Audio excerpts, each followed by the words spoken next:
Imagine waking up one morning Yeah. to, something unthinkable. Right. Just a massive attack happening right there on your doorstep. Yeah. That's what happened in Israel on October 7th, 2023. Yeah. It was. Over 1,000 Hamas fighters Hmm. stormed across the border Right. and breached what everyone thought was impenetrable. Yeah. The Iron Wall. It really was a truly shocking event. Yeah. Especially... I mean, you think about the Iron Wall. This is a 20-foot-high barrier, reinforced with underground concrete. Oh, wow. Advanced surveillance tech. Yeah. Even remote-controlled machine guns. It's like they thought of everything. It really was. Yeah. Meant to deter any kind of incursion. Right. It was supposed to be the ultimate deterrent. Yeah, absolutely. And yet Hamas fighters managed to break through. At over 30 points. Oh, my God. Leading to devastating loss of life. Over 1,200 Israelis killed. Yeah. And then 240 taken hostage. It's just tragic. Absolutely. So you've been doing a lot of research on this for us. Can you kind of take us back to that day? Sure. And tell us what made this attack so different? Well, it wasn't just a matter of overwhelming force. Right. Hamas had clearly been planning this for years. Oh, wow. They even had mock-ups of the Iron Wall. What? Where they practiced their attack strategy. They built their own wall to practice on. Yeah, it's incredible. Wow. And what's really chilling is some of their training videos were actually available online. So this attack could have been anticipated. It's possible. That's a scary thought. It does raise some serious questions about intelligence failures, which we'll definitely delve into later. Okay. But first, let's look at how Hamas actually pulled this off. Okay. Their attack was multi-pronged. Okay.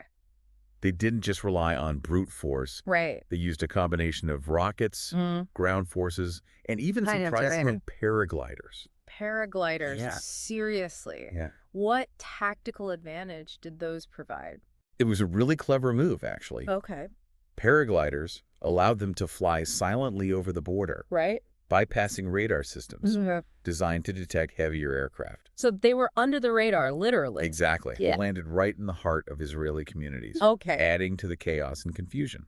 Wow. Talk about thinking outside the box. It was a brilliant tactic, really, Yeah. from a purely strategic standpoint. So this meticulously planned attack just overwhelmed Israel's defenses. It really did. But to understand the scale of this tragedy, we have to acknowledge the human cost. Absolutely. I read the account of Israel Lender. Right. He lived in Kfar Aza, one of the area's hardest hit. Yes. He described Hamas militants storming his home. Oh, gosh. Using it as a sniper nest. Wow. Holding him and his wife hostage for over a day. Oh, my goodness.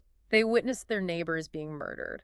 That's terrible. Their community just destroyed. It's just heartbreaking. Absolutely. His story is just one of many. Right. That highlight this human devastation caused by this attack. It's a stark reminder that behind all the strategic analysis, there are real people whose lives were irrevocably changed. Absolutely.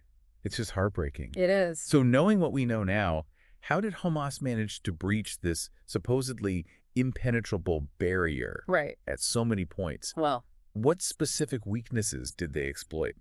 One factor was their choice of location. Okay. The Investor article we have highlights this.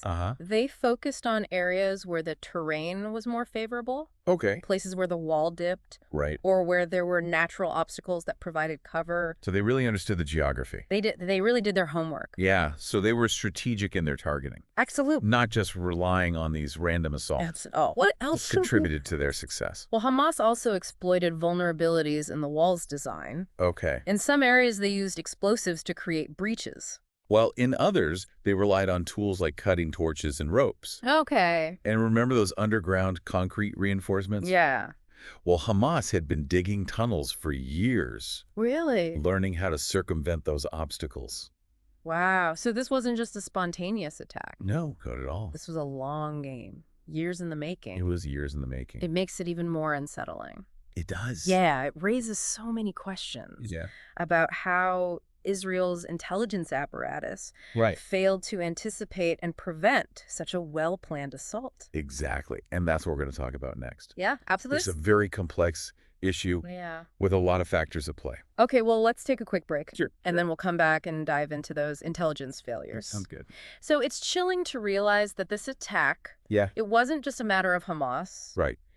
Overwhelming Israel with sheer force. It was meticulously planned.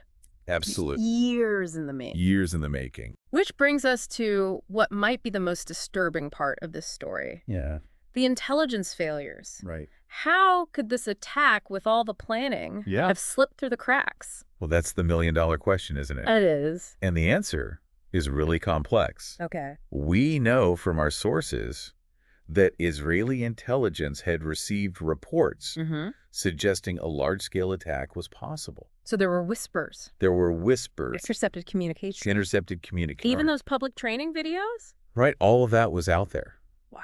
But for some reason, those warnings weren't taken seriously enough. So they had pieces of the puzzle, but failed to see the full picture. It seems that way. Okay. Michael Milstein, a former head of Palestinian intelligence for the IDF, has been very vocal about this. What's he saying?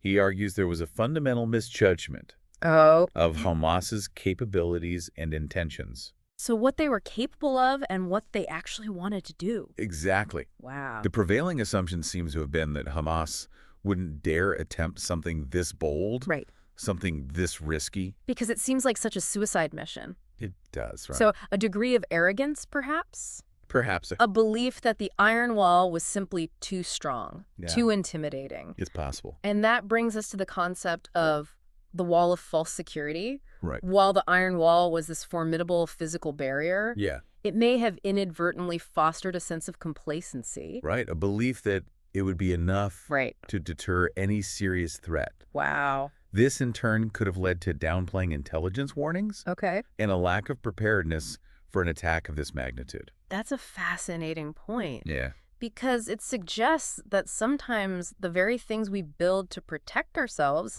can make us more vulnerable if they lead to a false sense of security. Exactly. And this isn't unique to Israel. History is full of examples of empires and nations that fell because they became overconfident in their defenses and failed to adapt to evolving threats. Wow, that's a great point. A cautionary tale for all of us. So, okay, let's say the wall of false security played a role. Okay.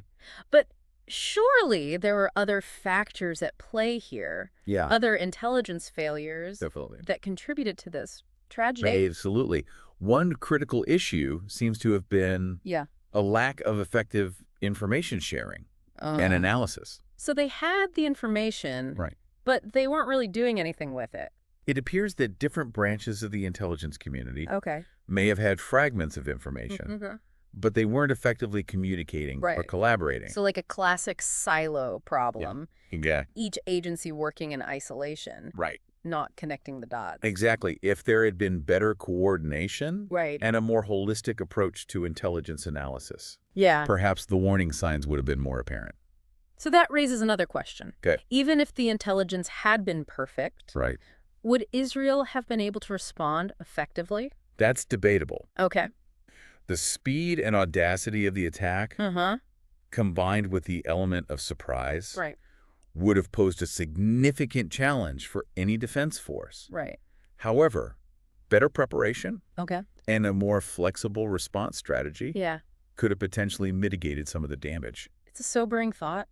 It is. It seems there were failures at multiple levels. Yeah. From intelligence gathering and analysis to strategic planning and response. Right. And the consequences, as we've discussed, were devastating. They were. This attack wasn't just a military setback. Right. It was a national trauma for Israel. Absolutely. It's forced them to confront some hard truths about their security posture. Okay. And reevaluate their approach to defense. So how has Israel reacted to this wake-up call? What steps are they taking to prevent something like this from happening again? So we've been examining this Hamas attack on Israel, an event that really shattered that illusion of impenetrability surrounding the iron wall. It really did. The meticulous planning, the intelligence failures.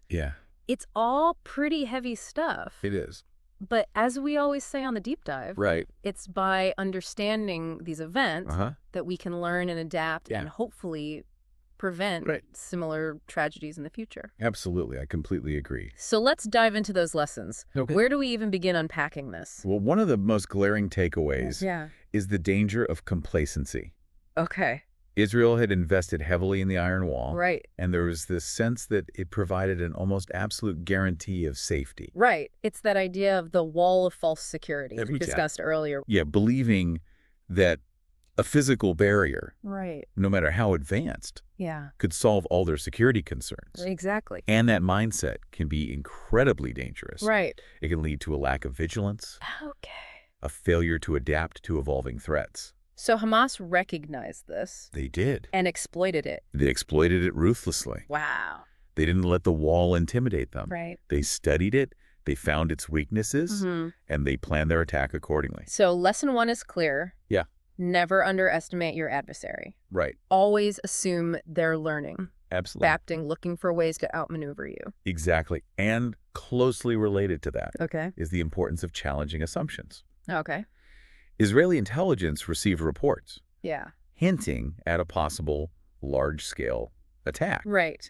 But they dismissed them. They did. Assuming Hamas wouldn't have the capability or the audacity to pull it off. So they let their preconceived notions cloud their judgment. Absolutely. It makes you wonder, knowing what we know now, how could that intelligence have been interpreted differently? Right. Were there other red flags that might have been missed? Exactly. It's a question worth pondering. Yeah. Perhaps a more diverse team of analysts with different perspectives and backgrounds could have challenged those assumptions and raised more pointed questions, or maybe a greater emphasis on open source intelligence. Right. Monitoring what Hamas was saying and doing publicly could have provided additional insights. So lesson 2. Yeah.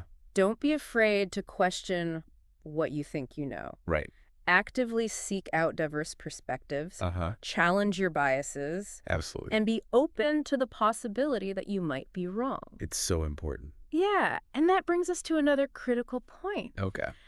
The need for robust and adaptable intelligence gathering and analysis. Right. It's not enough to simply collect information. You need to be able to analyze it effectively. Okay. Connect the dots and see the bigger picture. It sounds like there might have been a silo problem within Israeli intelligence. Possibly. Where different agencies weren't communicating or sharing information effectively. That's certainly a possibility. Yeah. And it highlights the importance of breaking down those silos. Okay. Fostering a culture of collaboration and information sharing across different branches of the intelligence community. So imagine if those fragmented pieces of information had been brought together sooner, analyzed collectively. Exactly. Maybe the attack could have been prevented. Possibly. Or at least the impact mitigated. Right. It's a sobering thought. It is. So, lesson 3. Yeah. Invest in intelligence. Yes. Both human and technological. But also prioritize collaboration, communication,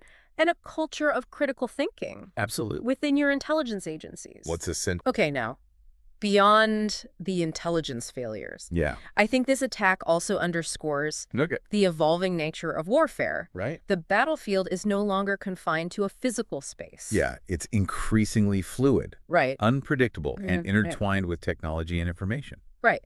The Hamas attack wasn't just a ground invasion. Exactly. They used rockets, cyber attacks, sophisticated propaganda tactics to sow fear and confusion. They understood the power of social media. Yeah. And used it effectively to spread their message. Exactly. This hybrid approach to warfare, blending conventional and unconventional tactics, presents a major challenge. It does. For traditional defense strategy. Absolutely. So lesson 4.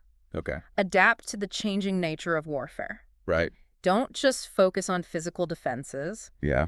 Invest in cybersecurity. Be prepared for information warfare. Absolutely. And recognize that the enemy can strike from multiple angles at any time. Exactly. And finally, absolutely. I'm constantly evolving. Yeah. It's up to each of us to stay informed. Right. Think critically and be prepared to adapt to whatever challenges come our way. I agree. That's a powerful message to end on. It is. Thanks for guiding us through this complex and challenging topic. It was my pleasure. And to our listeners, thank you for joining us on this deep dive. Yeah, thanks for listening, everyone. We hope you found it informative and thought-provoking. We'll see you next time. Until next time, Stay curious, stay engaged, and stay safe. And stay safe.